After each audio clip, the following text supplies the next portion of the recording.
कोकणातील प्रत्येक अपडेट जाणून घेण्यासाठी आजच माझे कोकणच्या सोशल मीडिया प्लॅटफॉर्मला लाईक, फॉलो आणि सबस्क्राईब करा।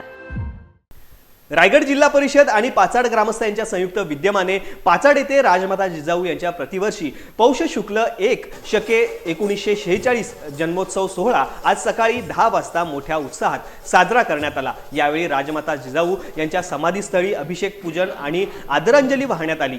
या कार्यक्रमाला रोजगार हमी योजना, फलोत्पादन, खार विकास मंत्री भरत गोगावले, महाड पंचायत समितीच्या गटविकास अधिकारी स्मिता पाटील, पाचाड ग्रामपंचायत सरपंच सीमा बेंदुगडे, पाचाड ग्रामस्थ रघुवीर देशमुख, अनंत देशमुख, माजी सरपंच जितेंद्र खातू, जिल्हा परिषद माजी सदस्य मनोज काळीजकर आदी शिवभक्त उपस्थित होते। तर पाचाड येथील जिल्हा परिषद शाळेचे विद्यार्थी देखील हजर होते।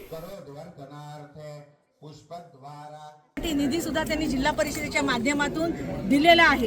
तर अशा पद्धतीने हा जो कार्यक्रम होतो, हा कार्यक्रम यशस्वी होण्यासाठी महाराष्ट्रभरातून अनेक शिवप्रेमी, जिजाऊ प्रेमी येत असतात। आम्हाला जेवढं शक्य आहे त्याप्रमाणे इथे पूर्वी पुण्यतिथीचा कार्यक्रम केला जायचा, आता आम्ही त्याचा जयंतीचाही कार्यक्रम सुरू केलेला आहे आणि त्या अनुषंगाने आज बऱ्यापैकी लोक जमा झालेले आहेत। मला समाधान वाटलंय की एवढी लोक शक्यतो कधी येत नसतात, परंतु हळूहळू लोकांप्रती जी काय आवड निर्माण होऊ लागलेली आहे या शिवशाहीबद्दल, आणि म्हणून करता आज आम्ही जे काही शिवभक्त इथं आलेलो आहोत, जिजाऊ महासाहेबांच्या समाधीच्या इथे सगळ्यांनी दर्शन घेतलेलं आहे।